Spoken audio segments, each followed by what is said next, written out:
오늘 저녁부터 수요일까지 경주에서 UN NGO 컨퍼런스가 열립니다. 그 가운데 이제 우리 이번에 가난 농문학교 이제 특별 시간도 있습니다. 그래서 우리 김범일 교장님이 특별 연사로 말씀을 전하기도 하는데, 그 가운데 가장 중요한 이슈 중에 하나는 뭐냐 하면, 그동안 우리가 가난 운동이 새마을 운동에, 한국의 새마을 운동에 직접적으로 영향을 미쳤는가? 그건 우리가 이제 다 알고 있는 사실이지만 그것을 공식화하는 시간이 될 것입니다. 이제 많은 자료와 또 전 박정희 대통령이 또 가난 농문학교를 방문했고, 그곳에서 한 2시간 정도 또 가난 정신에 대해서 들었고, 또 그 당시에 장관이나 공무원들이 모두 와서 이제 가난 농문학교에서 이제 훈련을 받고, 그리고 이제 새마을 운동을 시작을 했던 것입니다. 그래서 이번에 UN NGO 컨퍼런스에서 이제 공식적으로 발표하는 그런 시간이 될 것이고, 그리고 UN 그 자료에도 보면 이제 공식적으로 그것이 기록되어져 있습니다. 그래서 이번 UN NGO 컨퍼런스는 그런 의미가 있다. 자, 그런 의미에서 요즘에 성령 운동과 가난 운동 시리즈로 계속 여러분들에게 말씀을 전하고 있습니다. 자, 복민의 꿈입니다. 복민의 꿈. 하나님은 그럼 복민은 도대체 누구인가? 복민이 되기를 원하는 사람은 도대체 어떤 사람인가? 복민은 바로 하나님이 이미 우리들에게 주신 복을 구하는 사람이 아니라 그것을 찾는 사람이다라는 것입니다. 하나님은 이미 우리들에게 많은 복을 주셨습니다. 그래서 가난 운동에서 이야기하는 복민은 신실하게 하나님을 믿고 열심히 일함으로써 이미 주신 복을 찾을 수 있는 그런 사람이다라는 것입니다. 그래서 복민은 복을 구하는 자가 아니라 이미 주신 복을 헤아릴 수 있는 자라는 것입니다. 그래서 김영기 장로님은 이렇게 말씀하십니다. 우리가 바다에 나가보면 그 많은 풍부한 고기들이 그 안에 있다. 또 우리가 산에 가보면 또 나무 열매에서 많은 열매들이 맺어지고 있다. 그 외에도 우리는 수없이 하나님의 주신 복을 찾으면 볼 수 있다라는 것이죠. 그런데 많은 사람들이 앉아서 그저 외치기만 한다는 것이죠. 복을 주십시오. 복을 주십시오. 우리 그리스도인 안에서도 기복신앙, 복만을 구하는 자들이 너무나도 많다는 것입니다. 그것은 진정한 의미에서 그리스도인이 아니죠. 예수님은 우리들에게 기복신앙을 주신 것이 아니라 이웃을 사랑하고 또 특별히 하나님의 나라를 구하라고 우리를 부르신 것입니다. 창세기 1장 22절 읽겠습니다. 하나님이 이것들에게 복을 베푸시면서 말씀하시기를 생육하고 번성하여 여러 바닷물에 충만하여라, 새들도 땅 위에서 번성하여라 하셨습니다. 하나님은 이렇게 이미 우리들에게 복을 주셨습니다. 복을 주다라는 의미는 풍족해 하다, 어떤 증식의 의미가 담겨져 있는 단어입니다. 그리고 생육은 많은 열매를 맺는다. 그리고 번성하다는 것은 많을 뿐만 아니라 크고 아주 강하다는 의미를 가지고 있습니다. 그리고 충만한 것은 하나님께서 넘치도록 가득하도록 채워주신다는 그런 의미를 담고 있습니다. 하나님께서 이 세상 천지 만물을 창조하실 때 이미 우리들에게 복을 주셨다는 것이죠. 우리 그리스도인은 이미 주신 그 복을 누릴 수 있는 그런 자격이 있습니다.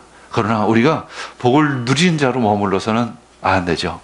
복을 흘려보내는 그러한 복의 근원, 복의 통로가 되어야 합니다. 그것이 바로 아담과 하와가 실패한 그 원죄라고 이야기하는 바로 그것입니다. 아담과 하와는 자신들만이 그 복을 누리기를 원했던 것이죠.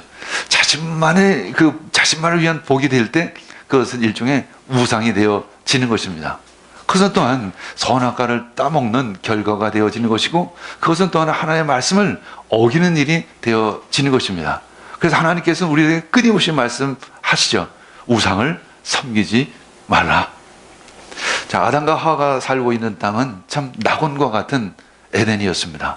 에덴은 풍부한 열매와 번영이 있는 곳, 그리고 건강하고 활기가 넘치는 곳, 그리고 하나님께서 언제나 가득하게 채워지는 곳이라는 의미를 담고 있고, 진짜 그러한 곳인 것입니다. 그것이 바로 에덴 동산이죠. 하나님은 아담과 하와를 그곳에 두셨습니다. 그리고 그 동산을 잘 가꾸며 지키고 다스리도록 하셨습니다. 그리고 그 안에 있는 모든 것을 마음껏 누릴 수 있도록 살도록 허락해 주셨죠. 그 안에는 하나님의 말씀과 생명이 가득했습니다. 그래서 부족함이 없었습니다. 가난한 찾아볼 수가 없는 것이죠. 더구나 그곳은 하나님이 보호하심과 인도하심이 있는 참으로 안전하고 평화가 있는 곳, 진정 우리가 누릴 수 있는 안식이 있는 곳이 바로 에덴 동산, 진짜 완벽한 곳이었습니다. 그때 인간의 노동은 이 먹고 사는 문제를 해결하는 그것이 아닙니다. 하나님의 뜻대로 그 천지 만물을 다스리는 바로 그것입니다. 그래서 노동은 그때는 고역이 아니었습니다. 아담의 마음에는 하나님의 말씀으로 가득했습니다. 그는 그 말씀대로 온 땅을 다스렸고, 그로 인해서 하나님의 축복은 변함없이 아주 신실하게 그 아담과 하와를 통해서 그 에덴 동산 가운데 흘러가고 있었던 것입니다. 그런데 문제가 생긴 것이죠. 이제 아담과 하와가 일대 반역을 꾀한 것입니다. 하나님의 말씀을 어긴 것이죠. 하나님을 쉽게 해서 거부한 것입니다. 그는 졸지에 반역자가 되어져 버린 것입니다. 그래서 결국은 축복이 저주로 바뀌었고, 풍요가 궁핍으로, 그리고 안식이 고역으로 바뀌어 버린 것입니다. 그러나 그의 타락은 아주 일시적인 것이 아니었습니다. 그는 충분히 회개할 수 있는 기회가 있었음에도 불구하고 그는 회개하지를 않았던 것입니다. 그래서 그 죄는 자손 대대로 이어진 것입니다. 어디까지? 우리 때까지 내려온 것이죠. 그의 노동은 단지 이제 생계를 위한 수단으로 여겨졌습니다. 그 노동의 가치가 완전히 땅으로 추락해 버린 것입니다. 그것은 이스라엘 백성이 경험한 애굽 땅에서 겪었던 그 고역과 비교될 수 있는 것입니다. 어쩌면 여러분들의 삶의 현장에서 고역과 같은 그 일을 하고 있을 수도 있습니다. 출애굽기 1장 13절에서 14절 읽겠습니다. 그들을 더욱 혹독하게 부렸다. 이집트 사람들이 흙을 이겨 벽돌을 만든 일이나 반일과 같은 온갖 고된 일로 이스라엘 자손을 괴롭힘으로 그들의 일은 매우 힘들었습니다. 이집트의 그 왕은 이스라엘 백성들을 이렇게 괴롭혔던 것입니다. 그들을 매우 힘들게 했습니다. 아주 혹독하게 부렸던 것이죠. 이러한 삶인 것입니다. 아름다운 저 예배와 같은 노동이 고역으로, 참으로 혹독한 것으로 바뀌어 버렸던 것입니다. 노동자가 고용자에게 착취를 당하듯이, 국민들이 독재자들에게 압제를 당하듯이 그렇게 세상이 변해버렸던 것입니다. 주님께서 이렇게 말씀하십니다. 나는 이집트에 있는 나의 백성들이 고통받는 것을 똑똑히 보았다. 또 억압 때문에 괴로워서 부르짖는 소리를 들었다. 그러므로 나는 그들의 고난을 분명히 안다. 이제 내가 그곳으로 내려가겠다. 그래서 그들을 이끌어서 젖과 꿀이 흐르는 그 가나안 땅으로 이끌어 내겠다라고 말씀하시는 것입니다. 하나님은 우리들에게 성령을 부어 주십니다. 성령을 통해서 우리를 구원하십니다. 그리고 하나님의 그 임재 안에서 하나님과 친밀한 교제를 나누십니다. 그러나 그것으로 끝나는 것이 아니라 성령은 우리들을 이끄셔서 이 세상을 변화시키고 해방시키는 일을 감당하도록 이끌어 주시는 것입니다. 그래서 성령님은 자유의 신이십니다. 해방의 영이십니다. 성령 안에서는 모든 이들이 참 존귀 여김을 받는다는 것이죠. 왜냐하면 모든 이들이 하나님의 자녀들이기 때문에 그런 것입니다.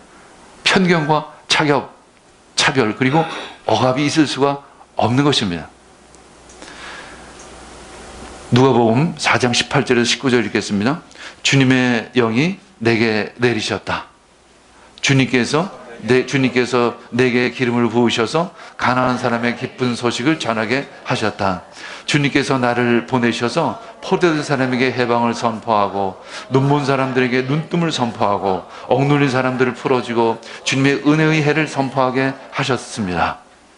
성령의 사람들은 예수님이 하신 일처럼 다른 사람들의 억압과 빈곤에서 자유케 하는 그 역할을 감당해야 하는 것입니다. 이것이 바로 예수님께서 이 땅 가운데 오신 일인 것입니다. 이것이 바로 하나님의 나라를 구하는 자들의 모습인 것이죠. 우리 그리스도인들은 모두 그 하나님의 나라를 구해야 하는 것입니다. 주님의 그 의를 구해야 하는 것이죠. 출애굽기는 이스라엘 백성들이 그 억압과 고역에서 그 해방되는 역사를 기록하고 있습니다. 이제 모세는 이 이스라엘 백성들을 애굽에서 이끌어내는 그 리더의 역할을 감당하는 것이죠. 이제 그 민족을 그 젖과 꿀이 흐르는 그 가나안 땅으로 이끌어 주시는 것입니다. 이 젖과 꿀이 흐르는 가나안 땅은 마치 에덴 동산과 같은 그런 모습인 것이죠. 이제 그곳에서 이제 하나님의 나라를 세워야 하는 사명이 그들에게 있는 것입니다. 김용기 장로님은 이 가나안 땅의 특징을 세 가지로 말합니다. 첫 번째, 정치적으로는 신과의 약속한 희망의 땅이다. 두 번째, 경제적으로는 젖과 꿀이 흐르는 영원한 복지이다. 그리고 세 번째는 신앙적으로 하나님이 선택하고 감독하는 신성한 땅이라는 것입니다. 약속의 땅이고 또한 풍요의 땅이며 하나님이 다스리는 그러한 땅이라는 것입니다. 하나님의 나라에 하나의 모형이 되어지는 것입니다. 하나님 나라의 맛보기가 되어질 것입니다. 그러면서 진정한 하나님의 나라를 소망하게 되어지는 그러한 땅인 것입니다.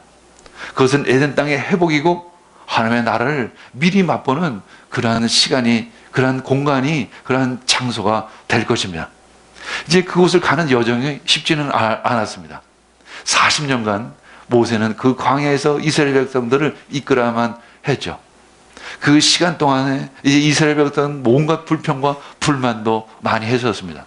그래서 1세대들은 그 광야에서 모두 죽어버리고 2세대만이 이 가나안 땅을 들어갈 수 있었습니다. 그 후에 이제 모세 후계자로 여호수아가 세워지죠. 여호수아 역시 50년 동안 그 가나안 땅을 정복하는데 온갖 힘을 다 쏟아 부었습니다. 그럼에도 불구하고 그 가나안 땅에서 사는 것은 그렇게 쉬운 일은 아니었습니다. 가장 큰 도전은 무엇이냐면 바로 우상을 섬기지 않는 바로 그것입니다. 반대로 얘기하면 끊임없이 하나님만을 구하는 신앙을 갖는 것이 가장 어려운 일이라는 것이죠. 그래서 하나님은 신명기를 통해서 그 이스라엘 백성들에게 또한 우리들에게 말씀하는 것입니다. 너희들이 젖과 꿀이 흐르는 그 가나안 땅에 가거든 절대 우상을 섬기지 말라는 것입니다. 너희들이 그리스도인이 되면 너희들이 그 하나님을 복을 구하는 단순히 우리들의 기복신앙의 대상으로 여기지 말라는 것입니다. 그럼에도 불구하고 우리는 끊임없이 왜곡된 신앙으로 나아가고 있는 것이죠. 신명기 8장 18절에서 19절 읽겠습니다. 그러나 주 당신들의 하나님이 당신들의 조상에게 맹세하신 그 언약을 이루시려고 오늘 이렇게 제산을 모으도록 당신들에게 힘을 주셨음을 당신들은 기억해야 합니다. 내가 오늘 당신들에게 다짐합니다. 당신들이 주 당신들의 하나님을 참으로 잊어버리고 다른 신들을 따라가서 그들을 섬기며 절한다면 당신들은 반드시 멸망할 것이라는 것입니다. 너희 다른 신들을 따라가서 그들을 섬기며 절한다면 당신들은 반드시 멸망할 것이라는 것입니다.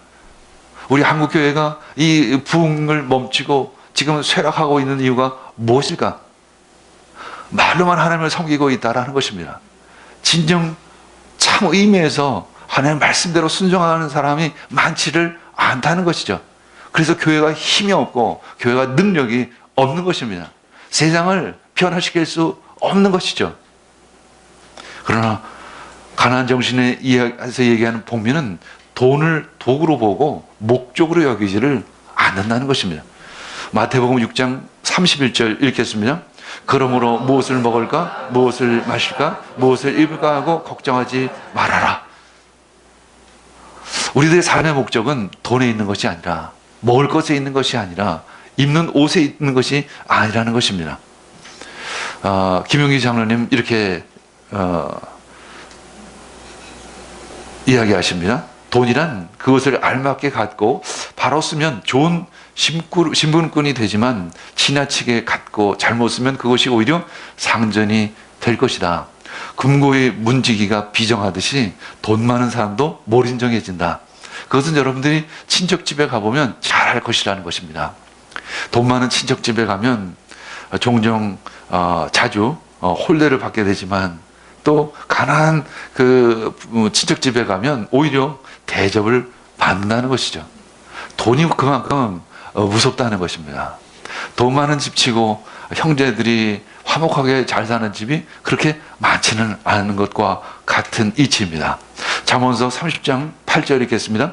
허위와 거짓말을 저에게서 멀리하여 주시고 저를 가난하게도 부유하게도 하지 마시고 오직 저에게 필요한 양식만을 주십시오. 넘치지도 않고 너무 부족하지도 않게 해달라는 것입니다. 이것이 가장 사실은 겸손한 기도 제목이 아닐까 싶습니다. 저도 이런 기도를 한 적이 있습니다. 지금 저에게 많이 주든 또한 너무나도 적게 주지도 말아 주십시오. 그리고 항상 변함없이 그만큼만 주십시오. 이런 기도를 한 적이 있습니다. 하나님 우리들에게 많이 주시든 어떻게 주시든 간에 항상 우리가 넘치지 않게 사용하기를 원합니다. 적당하게 사용하시기를 원합니다. 1억을 주든 한 달에 10억을 주든 한 달에 100억을 주든 적당하게만 사용하시기를 원합니다. 그리고 나머지는 다 하나님의 나라를 위해 하나님을 쓰라고 주신 재정이구나 라고 여기시기를 원합니다. 한번 돌아보시길 바랍니다. 여러분들을 보면 그런 축복을 하나님이 주실 수가 없습니다. 하나님의 그것도 은혜인 것입니다. 그것을 우리는 기억해야 합니다. 그러면 그 축복이 진정한 여러분들의 축복이 되어지고 여러분들의 자녀들에게 주시는 영원한 축복이 될 수 있는 것이죠. 마태복음 6장 32절 읽겠습니다.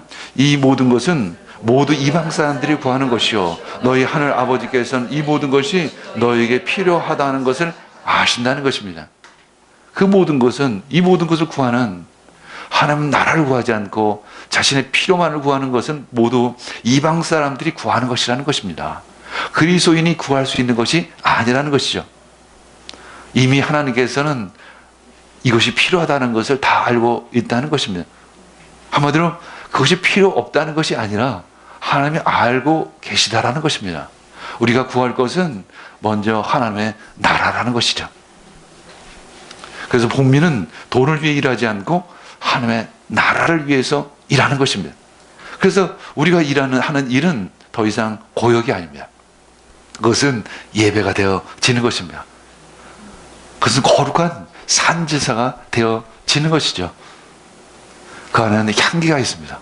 우리가 하는 일에 향기가 있다는 것입니다. 두 번째 복미는 먼저 하나님의 나라를 구합니다. 마태복음 6장 33절 시작. 너희는 먼저 하나님의 나라와 하나님의 의를 구하라. 그리하면 이 모든 것을 너에게 더하여 주실 것이다. 일체 이것을 부질없이 딴 곳에서 구하지 말고 하나님께 원하면 된다는 뜻이라. 그러나 먼저 하나님의 뜻에 순종하고 하나님 맡기신 일을 충실히 다해야 함은 말할 것도 없다는 것이죠. 열심히 일하는 것입니다. 자기의 자리에서 부족함 없이 성실하게 또 기술을 터득해서 열심히 일하라는 것입니다. 그리하면 다른 곳에서는 구하는 것만큼만 얻을 수 있지만 하나님께서는 더 주신다는 것입니다. 품팔이꾼이 고용주한테 받는 대가는 임금이지만 하나님께서 시키신 일을 다 했을 때 하나님께 받는 대가는 임금이 아니라 보상이라는 것입니다. 그 임금과 하나님의 보상 중 어느 것이 큰가는 말할 수도 없다. 바로 그 보상은 영원한 생명과 이 세상에서 복되게 사는 축복 두 가지라는 것입니다. 바로 하나님이 주시는 축복은 하늘의 복과 또 땅의 기름짐이라는 것입니다. 그것이 바로 우리가 젖과 꿀이 흐르는 그 가나안 땅에서 누릴 수 있는 그런 축복이라는 것입니다. 그리스도인들은 자기만을 아는 자가 아니라 하나님의 나라를 구하고 이웃을 사랑하는 자인 것입니다. 이런 비유도 드셨습니다. 학생들이 한창 데모를 하니까 그걸 보며 사람들은 말하기를 당시에 옛날 민주화 투쟁을 할 때 이야기하는 것이죠. 데모를 해야지 잘하는 일이고 말고 학생밖에는 없어 라고 말한다. 그리고 자기 집에 들어가 학생인 자기 아들을 보고는 엉뚱한 말을 한다. 너희들은 아예 데모도 하지 말아라. 총을 쏘고 붙들고 가고 야단이더라. 데모하는 학생들은 모두 퇴학시켜 버린다더라. 이 얼마나 이기주의적인 발상인가. 우리가 누구를 위해서 한 달에 10,000원 또는 10만 원씩 구제헌금을 또 구제를 하기도 합니다. 그러나 그 한 사람을 자기 품 안에 안고 양육할 마음은 없다는 것이죠. 예수님은 우리 모두를 품에 안으셨습니다. 예수님은 우리를 위해서 십자가에 못 박혀 죽으신 것입니다. 그리스도인들은 자기만을 아는 자가 아닙니다. 한푼 적선하는 자가 아닌 것이죠. 우리의 몸을 산제사로 올려드려야 하는 것입니다. 종교가 본래 그런 것이 아닌데 우리나라에 들어와서 사회 구원의 부분들은 모두 없어지고 이기주의, 공리주의만 흐른 것이다.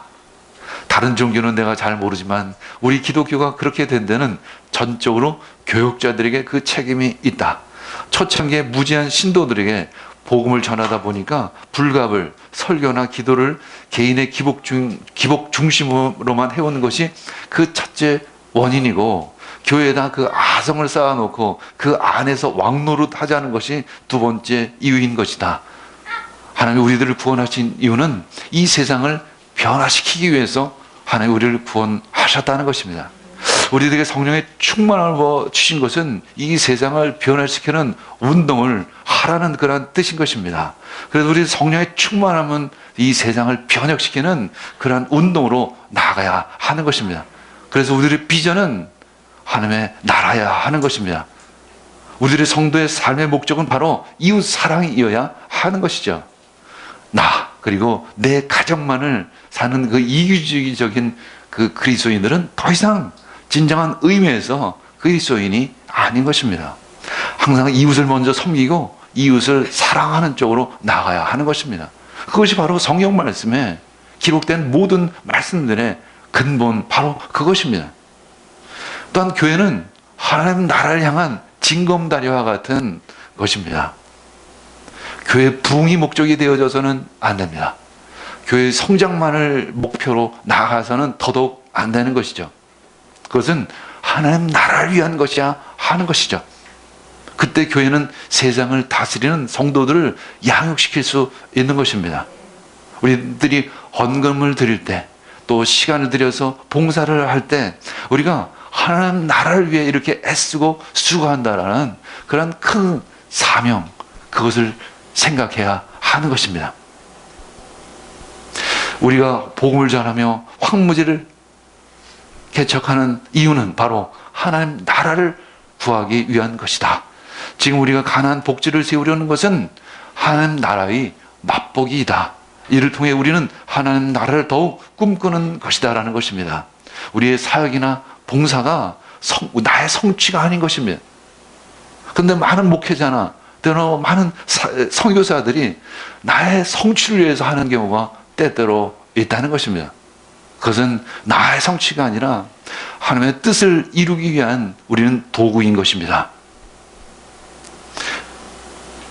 복민은 먼저 하나님의 의를 구하는 삶을 사는 사람들인 것입니다. 사명이란 도대체 무엇일까? 글자 그대로 목숨을 무엇을 위해 쓰느냐. 바꾸어 말하면 우리는 무엇을 위해서 사느냐. 누구를 위해서 사느냐. 이런 질문을 우리 스스로에게 해야 한다는 것이죠. 마태복음 6장 25절 읽겠습니다.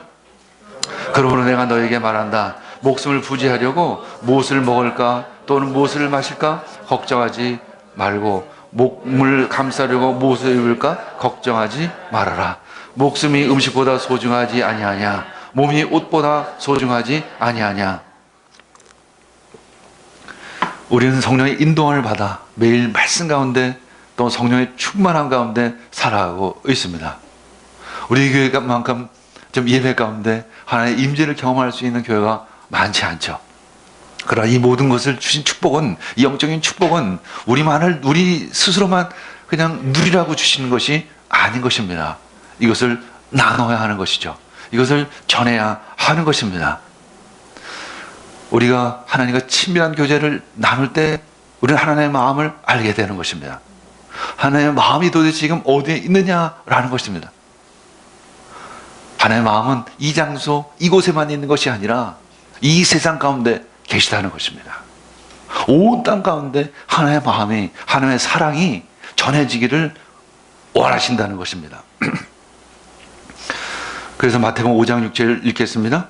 의에 줄이고 목마른 사람은 복이 있다. 그들이 배부를 것이라는 것입니다.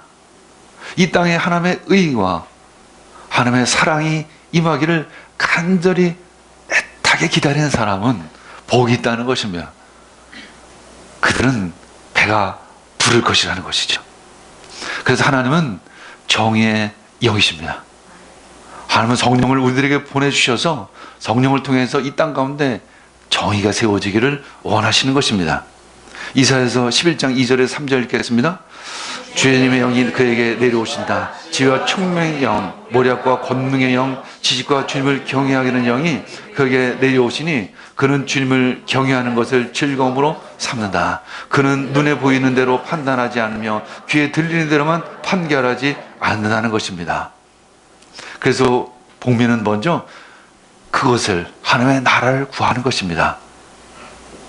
그런데 이 목적과 수단을 혼동하는 사람이 너무나도 많다. 무엇 때문에 보약을 먹느냐고 물었을 때 오래 살기 위해서 먹는다고 대답하는 사람이 바로 그런 사람이다.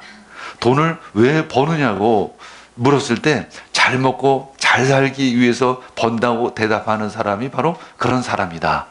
바로 이 목적 가치와 수단 가치가 뒤바뀔 때 사람은 어떻게 되는가? 예를 들어 사람이 돈을 번다. 그 돈벌이가 곧 인생의 목적일 수 없다는 것은 앞에서 말한 바와 같다. 그 돈이란 어디까지나 인생의 목적을 달성하기 위한 수단이라는 것입니다. 그러면 하나님은 그 복민에게 우리에게 필요한 모든 것을 더하여 주신다는 것입니다. 이것이 바로 하나님의 약속인 것이죠. 바로 요셉은 그것을 깨달은 사람 중에 한 사람입니다. 하나님은 요셉에게 한 가지 꿈을 주셨어요. 처음에 요셉은 그것이 하나님이 자신에게만 주신 아주 개인적인 그런 복으로 여겼습니다. 그래서 그 꿈으로 인해서 형들로부터 시기와 질투를 불러 일으켰습니다. 결국 형들은 그 요셉을 애굽의 노예로 팔아버리게 됩니다. 그리고 그는 보디발의 종이 되어집니다. 보디발의 아내 유혹은 또다시 미움으로 변해서 그를 감옥으로 보내버리게 되죠. 이제 그곳에서 이집트의 관원장을 만나게 되고 그의 꿈을 또 해석해준 인연으로 이제 왕의 꿈을 해석하게 됩니다. 결국 요셉은 이집트의 총리가 됩니다. 이제 7년간의 풍년과 7년간의 흉년의 시기 가운데 하나님의 지혜로 이제 나라를 잘 다스리게 됩니다. 이제 야곱의 가족, 이제 한마디 요셉의 그 가족 역시 7년의 흉년 기간 동안 이제 먹을 것이 떨어졌기 때문에 총리가 된 요셉을 찾아오게 됩니다. 물론 그들은 이미 요셉이 죽은 줄로만 알고 있었죠. 애굽의 총리가 누구인지는 도무지 알 수가 없었던 것입니다. 결국 형들은 총리가 된 요셉을 만났지만 처음에는 알아볼 수가 없었습니다. 그때 요셉이 형들을 부릅니다. 이리 가까이 오십시오 하고 요셉이 형제들에게 말합니다. 그때 이제 형들이 요셉에게 가까이 옵니다. 내가 형님들이 이집트로 팔아 넘긴 그 아우입니다. 그러나 이제는 걱정하지 마십시오. 자책하지도 마십시오. 형님들이 나를 이곳에 팔아 넘기긴 했지만 그것은 하나님이 형님들보다 앞서서 나를 여기에 보내셔서 우리의 목숨을 살려주시려고 그렇게 하신 것입니다. 하나님이 나를 부르신 것이지 형들이 나를 판 것이 아니라는 것입니다. 이 땅에 흉년이 든 지 이태가 됩니다. 앞으로도 5대 동안은 밭을 갈지도 못하고 거두지도 못할 것입니다. 하나님이 나를 형님들보다 앞서서 보내신 것은 하나님의 크나큰 구원을 베푸셔서 형님들의 목숨을 지켜주시려고 또 형님들의 자손을 이 세상에 살아남게 하려는 것이라. 그래서 우리들의 자녀를 통해서 이 젖과 꿀이 흐르는 가나안 땅, 이 가나안 복지를 세우려고 하는 하나님의 뜻이라는 것이죠. 창세기 45장 8절 읽겠습니다. 그러므로 실제로 나를 이리로 보낸 것은 형님들이 아니라 하나님이십니다. 하나님이 나를 이리로 보내셔서 바로의 아버지가 되게 하시고 바로의 온 집의 최고의 어른이 되게 하시고 이집트 온 땅의 통치자로 세우신 것입니다. 결국 요셉은 자신의 본분이 무엇인지를 알게 된 것입니다. 하나님이 나를 부르셔서 이곳까지 오게 하셨구나. 하나님이 자신을 창조하신 목적, 그리고 이집트 땅으로 부르신 이유, 그리고 그 땅의 총리까지로 세우신 그 목적이 도대체 무엇인지를 알았던 것입니다. 그는 그 하나님 주신 사명, 그것을 위해 지금 그 자리에 있다는 것을 그는 알 수 있었던 것입니다. 그래서 그는 총리가 되었지만 겸손할 수 있었고, 총리가 되었지만 그는 신앙을 잃어버리지를 않은 것입니다. 그리고 하나님이 약속하신 그 끝이, 목적이 무엇인지를 그는 알고 있었던 것입니다. 그것이 바로 하나님이 부르신 자이고 바로 우리들의 꿈이 되어져야 하는 것입니다. 우리 함께 기도하겠습니다.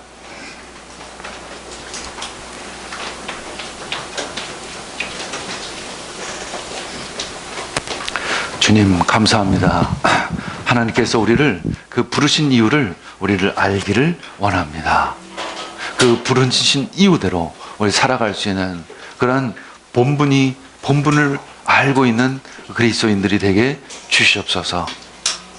그 사명을 감당할 수 있는 우리 한 사람 한 사람 되기를 원합니다. 이 모든 말씀 예수님의 이름으로 기도합니다. 아멘.